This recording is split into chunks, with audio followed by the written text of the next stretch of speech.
acerca de lo que es la clasificación de los trastornos hídricos y electrónicos, que pueden deberse al volumen, ¿sí? Que puede estar mediado por el riñón, que puede deberse a un déficit o a un exceso de líquido.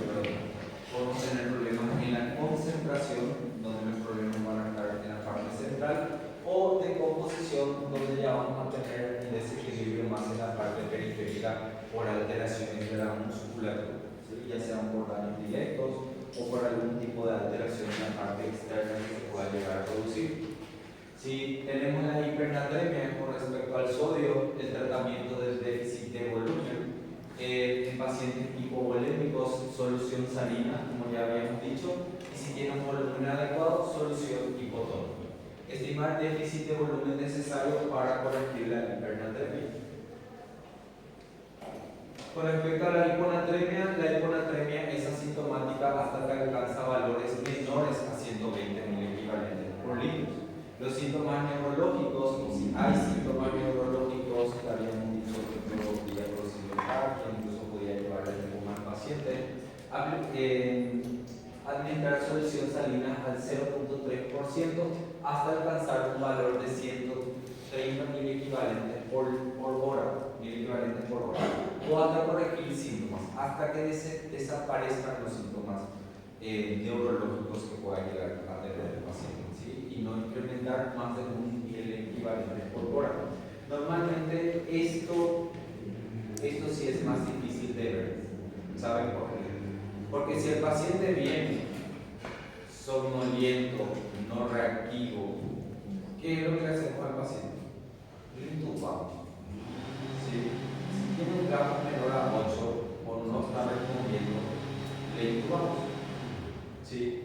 Entonces, muy difícilmente vamos a ver de que desaparezcan los síntomas neurológicos, porque el paciente está intubado. Vamos a tener que hacer por medio de lo que sería su control del laboratorio. ¿Está bien? Con respecto a la hipercalemia, dice principales ventajas: reducir el potasio total, mover del medio extracelular al intracelular y proteger a las células del incremento de potasio. El calioxalato se une al potasio a cambio de sodio, glucosa y bicarbonato.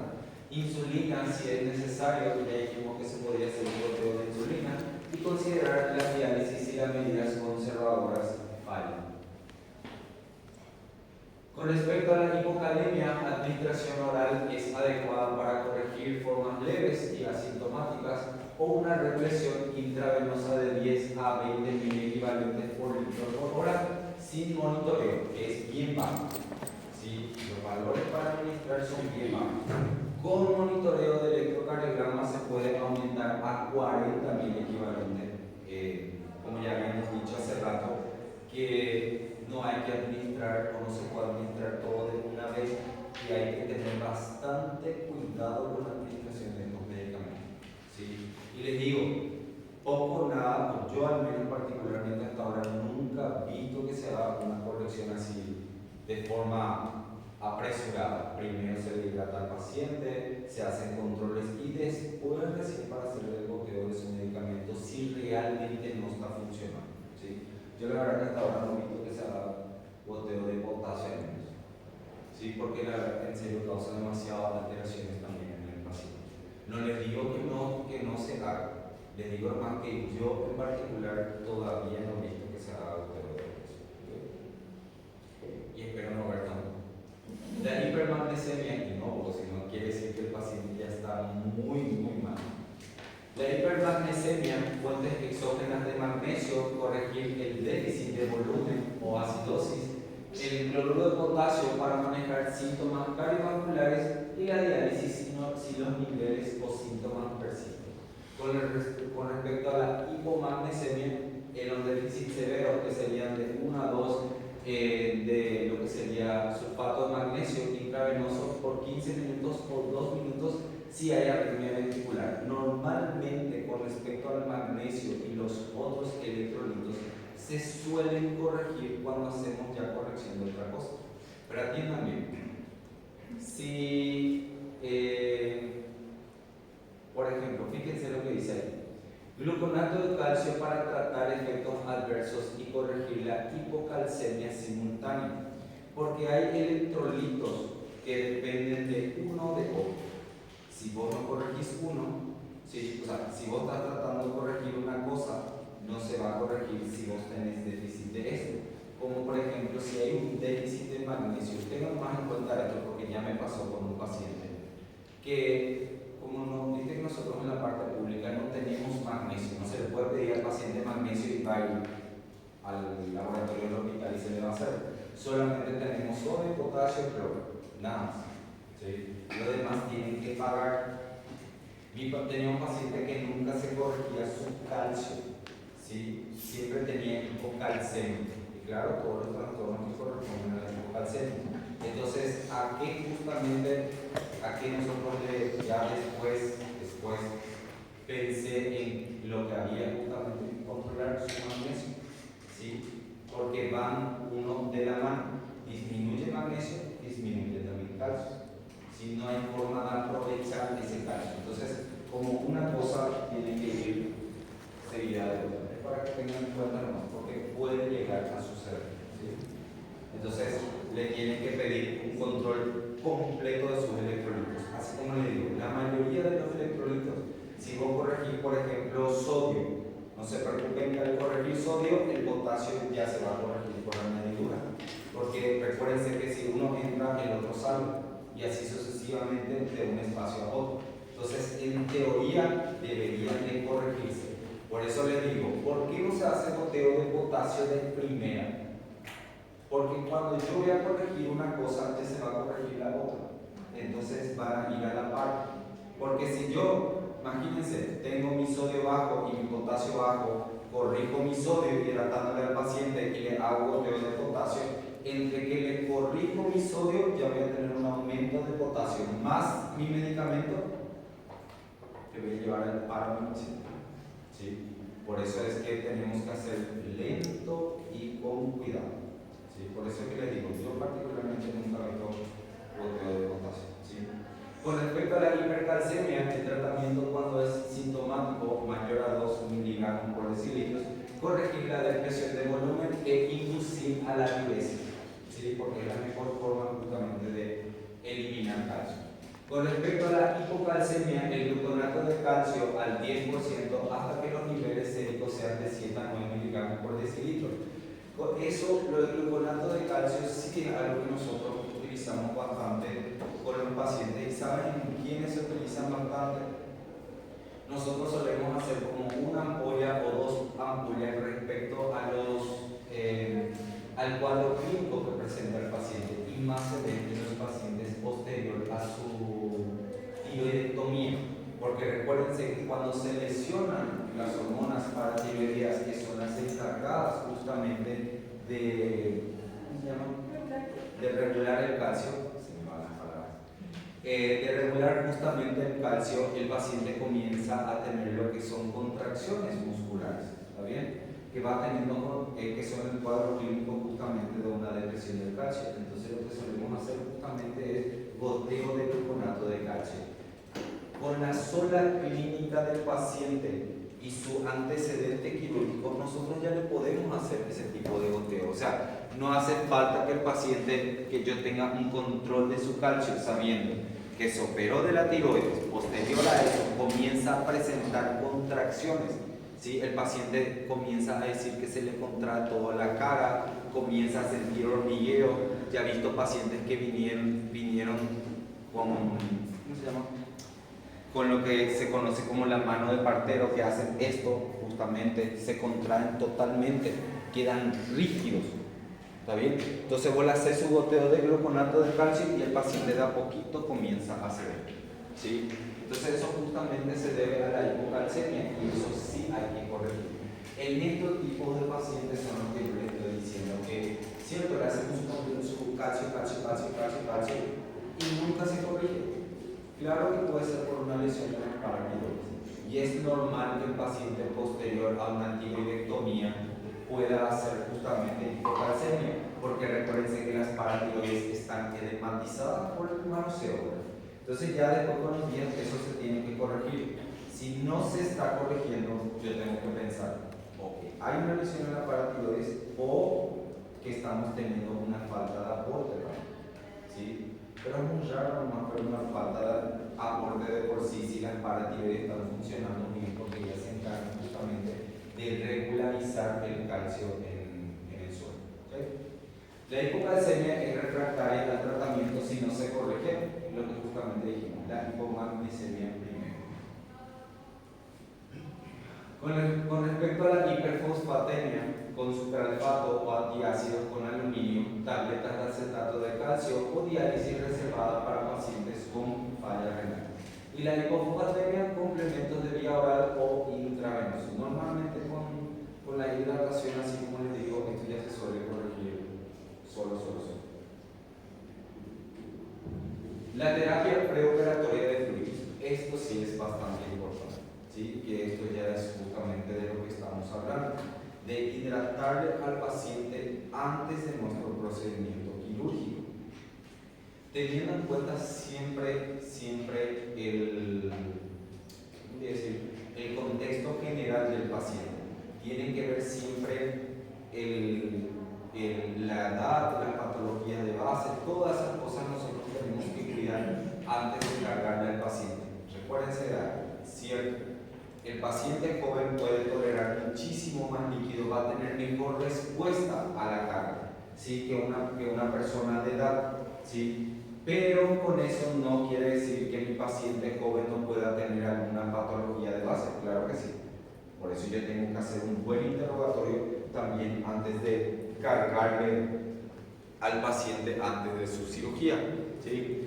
Dice, considerar pérdidas gastrointestinales y disminución de la ingesta oral, las pérdidas de volumen en el tercer espacio con obstrucción gastrointestinal, inflamación peritoneal o intestinal, ascitis, heridas traumáticas, quemaduras o infección de tejido laxo. Fíjense en todo eso que nosotros tenemos que considerar, que es todo lo que nosotros ya estábamos citando. Nosotros tenemos que considerar el proceso inflamatorio en sí del paciente. ¿Qué pasa o cuál es una de las características de la inflamación? El edema. El edema es la pérdida de líquido al tercer espacio. ¿Cómo queda la parte intracelular? Queda totalmente deshidratada, o intravascular, por decir así, queda totalmente deshidratada porque todo el plasma y todo lo que son los electrolitos y proteínas salen al tercer espacio, ¿sí? Entonces nosotros tenemos que considerar eso. Tenemos que considerar el hecho que nuestro paciente, así como les dije, no está comiendo, no está tomando ningún líquido, el paciente está vomitando, tenemos que considerar si el paciente está teniendo diarrea, todas esas cosas que estábamos citando. Entonces todo eso me tiene que llevar justamente a pensar en cuánto le voy a tener que hidratar a mi paciente, ¿sí? Una fórmula que se utiliza con frecuencia para calcular los líquidos de sostén es la siguiente. Para los primeros 0 a 10 kilogramos, administrar 100 ml por peso por día, ¿sí? Para los siguientes 10 a 20, administrar 50 ml por peso, ¿sí? Adicionales por día. Y para pesos mayor a 20 kilogramos, administrar 20 ml por kilo peso por día. Les doy un ejemplo más o menos cómo tenemos que calcular eso.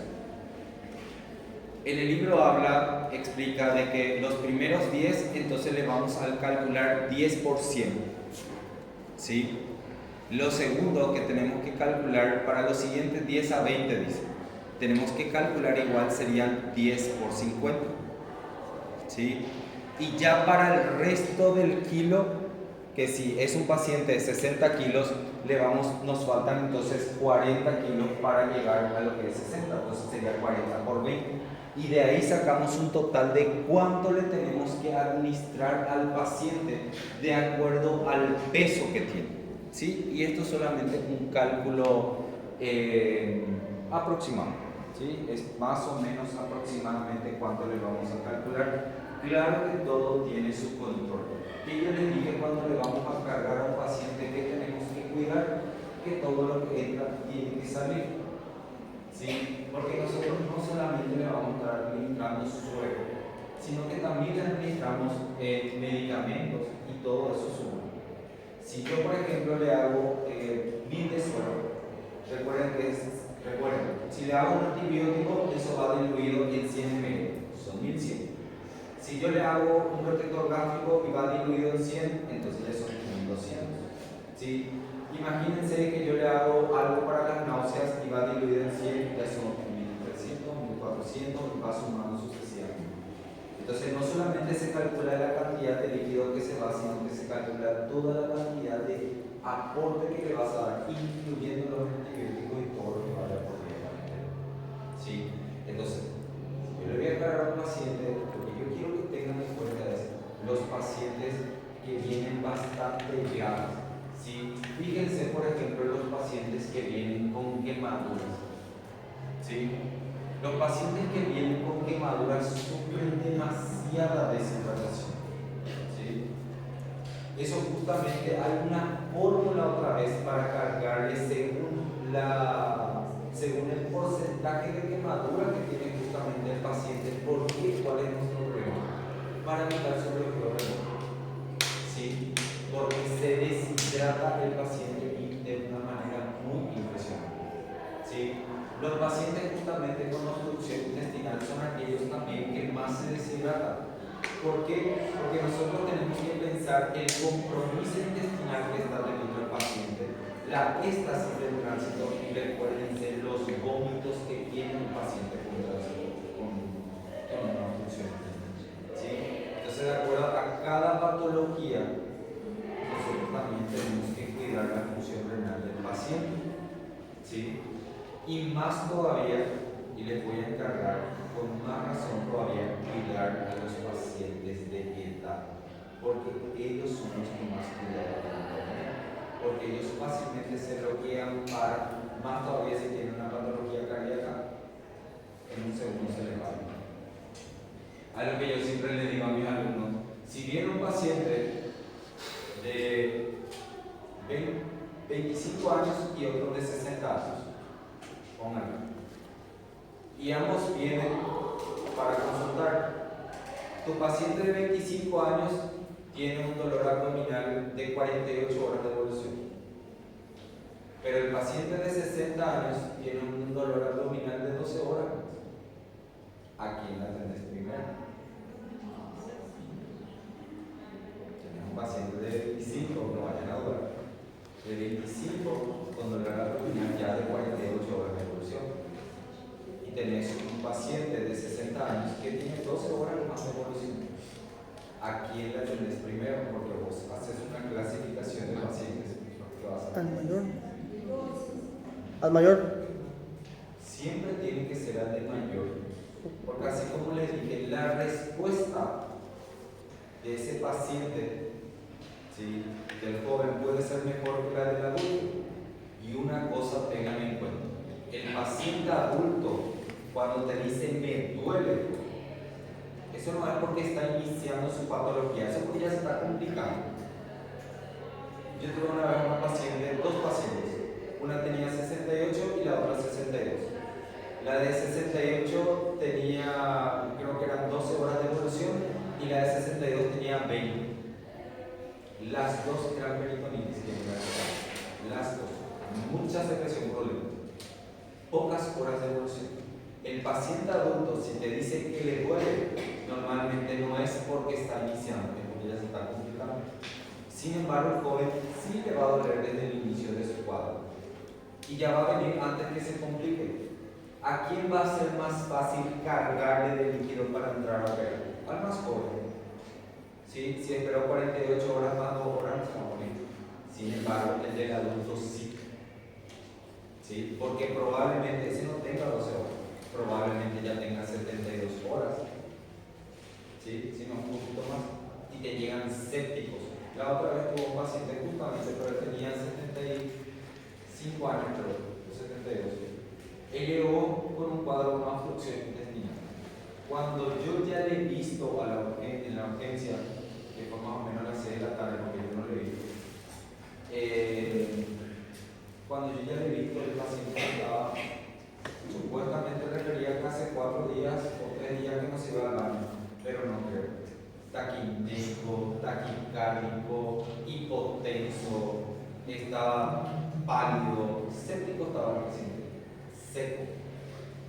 yo le envié, como yo trabajo en el hospital distrital de Franco, que es un hospital más chico, y le envié entonces al hospital regional para que se pase eso circular. Porque son personas que tienen que tener más cuidado. ¿Sí? Y el problema justamente está en que la persona cuando siente dolor que hace el familiar le da analgesia y prolonga al paciente. Por eso siempre el paciente de edad siempre tiene que tener mucho más cuidado.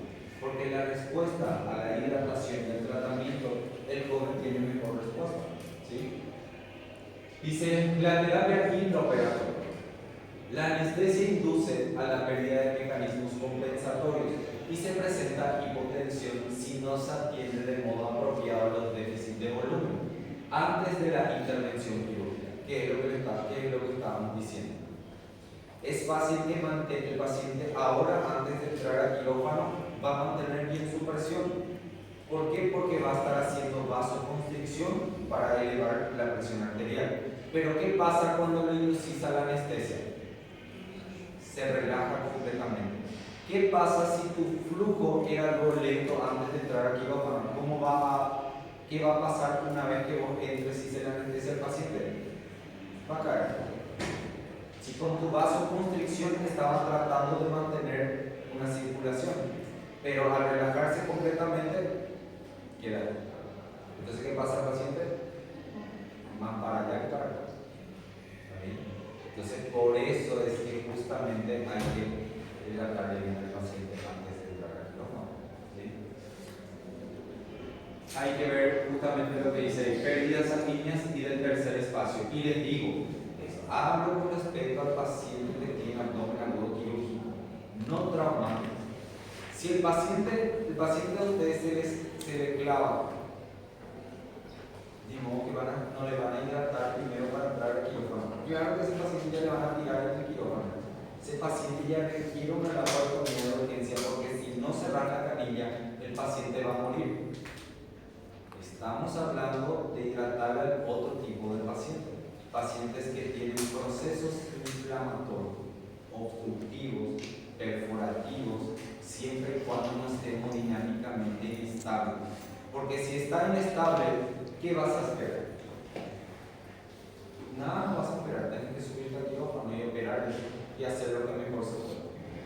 Y ahí es lo que yo le estaba diciendo, eso de que o le cargas al paciente para tratar de tener paciente, porque si no al terminar tu cirugía no vas a tener paciente.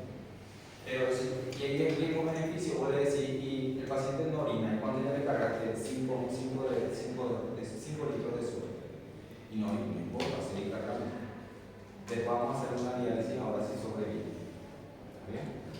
La terapia postoperatoria, el tratamiento postoperatorio con líquidos se basa en el estado de volumen estimado del paciente en el momento y las pérdidas constantes de líquidos proyectadas. Hablamos del volumen estimado de lo que perdió, ¿sí? Porque una de las cosas que van a ver que realmente algo que se nos pasa demasiado en el momento en que le cuantificamos al paciente son las pérdidas insensibles intraoperatorias. Porque siempre calculamos la cantidad de líquido que sacamos de la cavidad abdominal, pero no calculamos el vapor que el paciente tiene. ¿Sí? Porque aparte de que se opera con el aire frío, ¿sí? El paciente entonces pierde calor hacia el otro medio. ¿Sí? Recuérdense de eso, que el paciente que está siendo operado pierde calor hacia el lugar donde hay más frío. ¿Sí? Y una vez que pierde todo el calor, va a comenzar a absorber el calor. Y por eso los pacientes suelen parar de su lugar. La reanimación se valora según el restablecimiento de valores aceptables de los signos vitales y la diuresis. Y en casos más complicados, según la corrección de los déficits de base o lactato, que te indican justamente la cantidad de líquido que el paciente necesita. Y fíjense, algo muy importante. Yo me acuerdo antes cuando era residente, yo odiaba que yo me tenía que levantar a la madrugada para ir a controlar los signos vitales del paciente. Y yo siempre me quejaba y decía, ¿por qué los signos vitales? ¿Qué es lo que tienen los signos vitales? ¿Por qué acá van a controlar los signos vitales del paciente? Y porque mi paciente era tan complejo que si yo tenía sonda, zona vesical, zona nasal,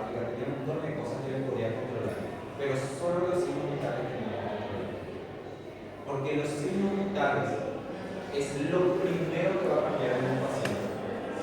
Cuando tu paciente se va descompensando, puede estar lúcido, pero va a estar taquicárdico. ¿Sí? Él puede estar lúcido, pero puede comenzar con una taquipnea o con una leve desaturación. ¿Sí? Los signos vitales es lo que primero cambia en el paciente. Así como me decía un jefe, ¿acaso te parece normal que un paciente que está acostado y tirado en la cama comienza a tener taquipnea sin no hacer nada? ¿Ya le dieron a una persona que se acueste todo el día que tenga taquipnea? Y no, es cierto. Entonces lo primero que nosotros tenemos que ver en el postoperatorio del paciente son los signos vitales, incluyendo su diuresis. Ver si está orinando o no. Porque si no está orinando, yo tengo que ver si es que yo le causé o un bloqueo al paciente o yo no le estoy hidratando lo necesario a mi paciente. ¿Sí? Yo puede ser que le haya cargado 2.000 nomás, pero yo hago un recuento total de la pérdida que supera casi 6.000. ¿Qué es lo que va a orinar mi paciente si no tiene líquido? No va a orinar nada, claro. Por eso es muy importante el control postoperatorio del paciente, tanto en el balance como laboratorialmente, porque yo tengo que pedirle su gasometría para ver según la base del lactato que presenta la corrección del líquido. Y de eso va a depender que mi paciente salga. Porque si no, mi paciente en su postoperatorio puede parar en su cama. ¿Sí? Le va a causar un paro. ¿Y por qué le causó paro? Por falta de hidratación, por falta de volemia. ¿Sí? Tengan en cuenta eso también. Tienen que cuidar de eso, porque hoy nosotros estamos acá. En el día de mañana van a estar como pacientes o familiar de pacientes. Y por lo menos tienen que saber qué el médico le está haciendo al paciente o al familiar de ustedes. Le habrá una decisión muy difícil, pero les puede llegar a tocar. No, y es difícil porque no te puedes tampoco meter en el trabajo, pero por lo menos sí puedes decir, pero doctor, esto es difícil. Yo, por ejemplo, particularmente no le trato a los familiares de mis conocidos o de mis colegas, porque es muy difícil. No, aunque no crean, te juega mucho el papel afectivo. Y a veces cosas que vos, pacientes que vos puedes tratar así, en un segundo, en el momento te quedas congelado. ¿Sí? Es muy difícil por eso tratar. Al menos no. O sea, no le digo que no, pero siempre trato de evitar porque realmente cortaba. Pacientes 70 kilos con diagnóstico de abdomen agudo inflamatorio, por ejemplo, una colecistitis aguda en dieta absoluta. Y ahí están todos los valores y los balances que se hacen. ¿Sí? Y normalmente se saca lo que sería el valor total de los egresos con lo que sería el ingreso. ¿Sí? Y eso se hace una resta. Y fíjense, acá esto sería el ingreso, esto sería el egreso, de la suma total de esto. Fíjense que dice menos 458 medio. ¿Qué me indica esta negatividad? Que le falta líquido a mi paciente. Esto le falta de líquido, porque estoy teniendo mayor pérdida que entrada. ¿Sí? Así es como se hace un balance. Se calcula todo lo que se le da al paciente con todo lo que se le saca al paciente. ¿Está bien? Que es algo prácticamente nosotros como internos, nuestro trabajo es hacer balance todos los días. ¿Está bien? Todos los días y por hora. ¿Está bien? Porque vos tenés que calcular ahora cuánto hora estás cargando a tu paciente, si tenés que regular o disminuir el goteo o aumentar. Entonces, normalmente cada 6 horas se hace el balance del paciente. ¿Sí? Para ver justamente el aporte que estamos dando. Doutor, no caso ali, está negativo, né? Sim. E ele está tendo, no caso, algumas manifestações. Repõe e, ao mesmo tempo, vai corrigir, tentando diminuir o vômito ou alguma coisa assim. Si el paciente, por ejemplo, en este caso está vomitando, pero tenemos que ver el contexto general. ¿Sí? Tened en cuenta que vamos a pensar que este es un paciente que justamente se posoperaba, una colecistitis postoperatorio. En su postoperatorio yo voy a esperar que el paciente, por ejemplo, tenga fiebre y calentura, ¿sí? Por la bacteria que produce. Yo voy a esperar a que tenga vómitos, justamente por eso. Entonces, lo que yo voy a hacer es un control en 6 horas. ¿Está bien? Sí, claro que le voy a bloquear a corregir el tema del vómito. ¿Sí? Voy a corregir la fiebre. ¿Sí? Capaz de aumentar ligeramente su hidratación, pues más. Yo puedo dejar su hidratación normal, como le dejé desde un inicio, y hacerle una carga. Yo ya le hice mi balanza ahora a las 5 horas, ponerle que me sale negativo 458. Y luego yo digo, bueno, ahora le voy a hacer una carga de 500 ml para reponer. Entonces mi siguiente balance, yo voy a sumar los 500 que le estoy agregando a mi hidratación de más, ¿verdad? Y ahí voy a ver si ya no vomita, ya no tiene fiebre, entonces disminuye para no sobrecargar. Porque recordar que un paciente que tiene sepsis tiene una alteración generalizada. ¿Cuál es la alteración que se produce a nivel pulmonar? Si vos le sobrecargas al paciente, entonces va a ir al pulmón y le vas a causar más mal. Entonces siempre tenés que tener el cuidado para hidratar a los pacientes postoperados, porque tiene que ver mucho, así como le estoy diciendo, el contexto de por qué o cómo le estoy hidratando. Porque siempre lo que me dijiste, ¿qué vas a hacer? ¿Vas a cuidar el tema de los vómitos y la piscina? Eso voy a hacer primero. Bajar la fiebre, bloquear el vómito, seguir con mi misma hidratación, hacerle una carga para que mi hidratación esté bien y luego a las 6 horas voy a volver a controlar. Si me falta líquido, si está orinando mucho, si qué es lo que está pasando con mi paciente. No se preocupen que eso prácticamente nosotros como internos aprendemos muy bien a hacer balance, porque realmente es lo que todo el día hacemos. Todo el día se hace balance como interno. Bueno, esto es para ver la composición solamente de los sueros. Tenemos los sueros coloides.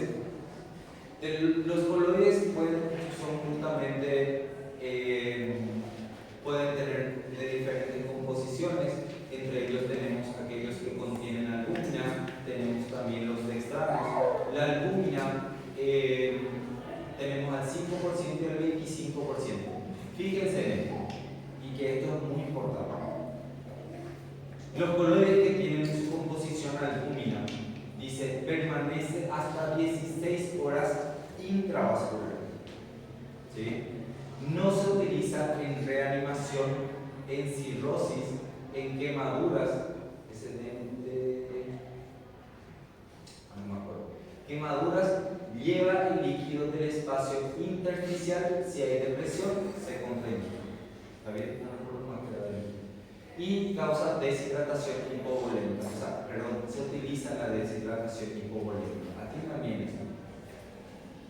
Como la albúmina permanece tanto tiempo en la región extracelular, ¿sí? En la región extracelular, entonces justamente permite que el líquido salga en vez que entre. ¿Sí?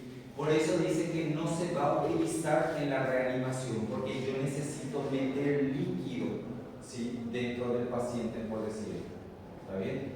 Porque si yo le voy aplicando albúmina, ¿se acuerdan que la albúmina era como una proteína? ¿Qué hacía la albúmina? Sacaba todo el líquido hacia afuera. ¿Eso qué va a hacer con mi presión? Va a comenzar a bajar. Entonces, por eso no se utiliza en la reanimación del paciente. ¿Sí? Luego tenemos los dextranos, que son polímeros de glucosa. ¿Sí? Permanece de 3 a 24 horas en la región intravascular. ¿Sí? Se utiliza para el metabolismo renal y retículo endotelial y produce coagulopatías. Fíjense, con respecto a los polímeros de glucosa, así como también los de almidón, ¿sí? Así como también los del almidón, al estar mucho tiempo, la verdad que en la parte extravascular, tampoco nosotros vamos a utilizar para la reanimación. Pero recuérdense que la glucosa también se utilizaba cuando había la alteración de ciertos electrolitos. ¿Está bien? Pero les digo, yo como primera opción nunca utilizo algún tipo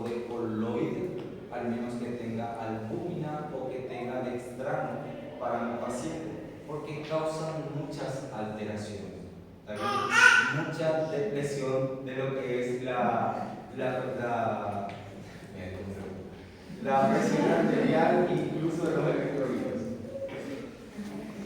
Luego tenemos aquellos que contienen almidones, ¿está bien?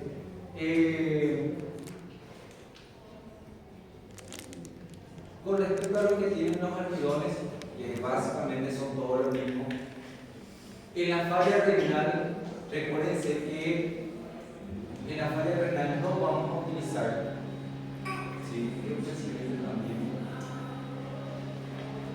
Y tanto como dicen ahí en las gelatinas, tampoco vamos a, o sea, no se utilizan cuando hay fallas renales, porque recuérdense que los grandes aportes de proteínas o de solutos de gran tamaño pueden llevar a la insuficiencia renal, ¿sí? Es como que se les sobrecarga y mucho más con esta bloquea. Por eso los coloides normalmente no se utilizan, porque si no, una de las cosas sí tienen que ver. Cuando los pacientes están sangrando y sangran a lo loco, ahí sí a veces es muy bueno. Porque si tenemos una alteración de la vascularización, y en el libro habla justamente de eso, ¿qué pasa? Mete hacia adentro del líquido, hablamos dentro del vaso, ¿sí? Como son proteínas que están dentro de una arteria, ¿qué van a hacer entonces si permanecen las proteínas mucho tiempo ahí? Van a comenzar a absorber todo lo que está de afuera para adentro. El problema es que la mayoría de nuestros pacientes tienen ¿qué cosa? Alteración de la permeabilidad vascular, ¿sí? La mayoría, por eso hay que tener cuidado cuando utilizamos los coloides, ¿sí?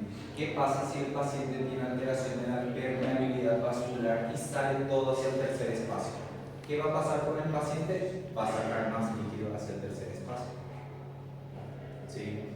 Una de las cosas por las cuales no se utilizan en los quemados, si mal no recuerdo, en los quemados es justamente por eso. ¿Qué es lo que pasa en los quemados? ¿Qué tienen ellos? Alteración de la permeabilidad vascular. ¿Qué pasa si vos le das una cantidad de aluminio? Va a salir del espacio intravascular al extravascular. ¿Y qué va a pasar con el paciente? Va a sacar líquido. El quemado ya está deshidratado. Y vos al darle un coloide, ¿qué vas a ayudar? A deshidratarle más, ¿sí? Entonces por eso es que normalmente lo que más utilizamos es el suero fisiológico, ¿sí? Se siguen usando cristaloides, ¿sí? Para la reanimación inicial. Suero fisiológico, el manejo inicial, menor riesgo de hiperlactemia en comparación con el lactato, perdón. Esto es muy importante, porque algo que siempre, por ejemplo, nos preguntamos y siempre hay mucha contradicción, es que en los pacientes que están sangrando, vienen así con hemorragia, ¿qué suero utilizamos? Suero fisiológico, ¿sí? Porque suele producir, a diferencia de lo que es el Rinker lactato, no produce esto. ¿Por qué? ¿Qué pasa con el Rinker lactato si le cargamos de uno al paciente? Con las cargas que le hacemos, produce mucha acidez de la sangre, a diferencia del suero fisiológico que no. ¿Está bien? Por eso, para cargarle al paciente, suero fisiológico. Pero para mantenerle, ahí sí es bueno el Rinker lactato. ¿Ok? Pero para cargarle a un paciente de primera, siempre suero fisiológico. ¿Está bien? No se olviden de eso. Ni glucosado, ni nada de nada. Fisiológico. ¿Está bien? No se equivoquen con eso. Porque ya después vemos por qué. Algo que nosotros recibimos muchísimos en el hospital son los pacientes accidentados. ¿Está bien? Ese es nuestro trabajo de todo. Encima yo hago guardia domingo noche. Domingo noche es peor día porque ahí recibimos todo lo de la farra de la gente del sábado, domingo, hasta la hora en que se reventó y se va a limpiar. La mayoría están tomados. Y vos no sabes si su nivel de conciencia es porque está tomado o porque es así o realmente tiene algo en la cabeza. Si ¿sí? A veces el paciente satura bien, tiene buena presión y todo lo demás. Entonces, ¿con qué le vas a tratar? Con suero fisiológico. Porque ¿qué pasa si tiene algo en la cabeza y le hace suero glucosado? Va a aumentar la presión, va a aumentar el edema y le va a llevar a una amnesia al paciente, una muerte cerebral. ¿Sí? Y si tiene un sangrado, va a extender ese sangrado. Entonces, por eso es que siempre tiene que atender. Suero fisiológico siempre es la primera opción. ¿Está bien? Independiente si tiene hipernatremia o lo que sea, después vamos a corregir. Primero vamos a cargar al paciente. Con nosotros no hay tanto problema con los desequilibrios electrolíticos porque la mayoría de nuestros pacientes requieren luego líquido. ¿Sí? No hablamos de pacientes clínicos que pueden tener un montón de problemas, cardiovasculares, problemas hormonales, entre otras cosas. Pero con respecto a los pacientes clínicos no hay mucho secreto. No le digo que no le van a corregir, claro que sí. Pero si el paciente viene y necesita un suero, primero entonces suero fisiológico. Y después, si necesitamos sostenerle, rinfenactal. ¿Sí? Por ejemplo, si el paciente es conocido lo hipertenso, yo no le voy a seguir haciendo suero fisiológico por la concentración de sodio que tiene. ¿Qué le voy a hacer? Rinfenactal, que también tiene sodio, pero no tanto como el suero fisiológico. Aunque hay algunos que dicen que tienen de la misma forma, pero la respuesta le dice que el paciente hipertenso mejora su presión después de su hidratación completa. ¿Sí? Los coloides para la hipovolemia aguda no usan deshidratación. Albúmina en la hipovolemia por hipoalbuminemia. ¿Qué es lo que le estaba diciendo? ¿Ven? Es bueno los coloides para retener, ¿sí?, lo que es la sangre en los pacientes, por ejemplo, ¿cómo le digo? En los pacientes que sufrieron un accidente y se rompieron el vaso y están sangrando, ¿por qué yo no le haría un coloide con albúmina, por ejemplo? Claro que le haría. Si yo sé que mi permeabilidad vascular está intacta y que va a entrar el líquido de afuera para mantener mi volumen, ¿sí? En eso usaría. Pero en mi paciente quemado, yo no le haría, ¿sí? Por eso dice, no uso deshidratación. ¿Ven? Yo no haría a mi paciente quemado por lo que recién estábamos diciendo, ¿sí? Porque si yo le doy proteínas, ¿qué va a hacer mi proteína? Salir de mi vaso, comenzar a sacar más líquido de ahí. Con respecto al balance de líquidos, que es ya lo que justamente estábamos diciendo, hay que ver todo lo que corresponde a la ganancia de líquidos, hacer un total de eso, y a la pérdida, ¿sí? Lo que sería la diuresis, la piel, los pulmones, la parte gastrointestinal. La verdad que con respecto a los pulmones y la piel, todo lo demás ya entra dentro de lo que es pérdidas insensibles. ¿Sí? Tengan en cuenta eso. Líquidos y electrolitos. Alerta del manejo con líquidos. Con respecto al agua, durante el aporte de carga se deben auscultar los campos pulmonares, que es lo que yo les dije. ¿Por qué? Porque normalmente el paciente que tiene luego un cuadro séptico redistribuye la sangre, aparte de sobre las lesiones que se producen en la parte respiratoria. Si vos tenés una vasoconstricción, recuérdense que la parte pulmonar entonces se va a sobrecargar si estamos redireccionando nuestro sangrado. Y si yo le cargo de más, el paciente va a comenzar a sobrecargarse. Cuando vos le cargas a un paciente, ¿qué tenés que hacer siempre? Auscultar. ¿Sí? Y si vos comenzás a escuchar que el paciente comienza a hacer crepitantes en base, es porque yo le estoy sobrecargando. Por eso normalmente el paciente llega, le hago un examen físico general, incluyendo el respiratorio, y le comienzo a cargar. Y le voy ajustando a cada rato, ¿sí? Y si escucho un ruido de más o un ruido agregado, tengo que suspender la hidratación, porque ya le estoy sobrehidratando más de lo que su cuerpo está pudiendo eliminar. Porque si no va por la orina, se va a acumular ¿dónde? En los pulmones, ¿sí? Entonces, por eso se le va a buscar los campos pulmonares. Las sibilancias que aparecen asociadas a la fluidoterapia pueden indicar sobrecarga de volumen. El sodio, la corrección del sodio no debe hacerse rápidamente. Los cambios máximos al día en la concentración sérica del sodio deben ser de 8 equivalentes en las mujeres y de 10 en los varones. Normalmente cuando hacemos nosotros la corrección del sodio, ¿sí? Cuando hacemos las correcciones del sodio, hacemos una corrección hoy y después de 12 horas le hacemos un control de laboratorio. Si falta corregir, puedo corregirle después de un tiempo. Pero recuérdense siempre de algo. Denle tiempo al cuerpo que se acostumbre al cambio. Lo mismo, por ejemplo, pasa cuando el paciente sangra. El paciente ahora está sangrando, yo le pedí un control de laboratorio y cómo va a estar su hemoglobina. Y normal, si es la hora. No te digo si está sangrando desde las 6 de la mañana y viene a las 6 de la tarde junto a vos. Claro que va a estar disminuido, pero no va a ser real, porque el cuerpo tiene que primero adaptarse a ese cambio del descenso, el descenso brusco. ¿Sí? No te va a dar una, si por ejemplo el familiar usted ahora mismo vomita sangre en 3-4 oportunidades y es mucho, usted le pide un control de hemograma y va a venir hemoglobina de 13, ¿sí?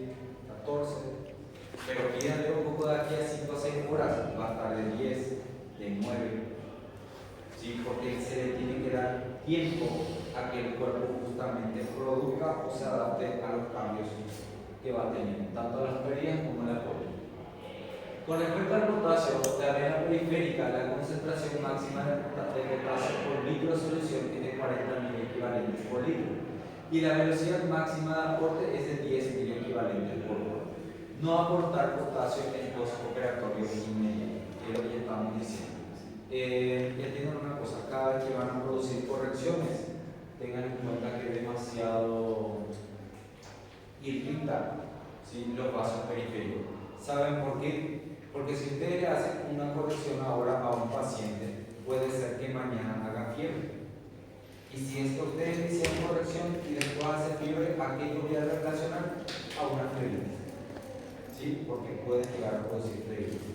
Por eso se hace normalmente una corrección para 4 horas, 5 horas, 6 horas, lento, bien diluido y lento.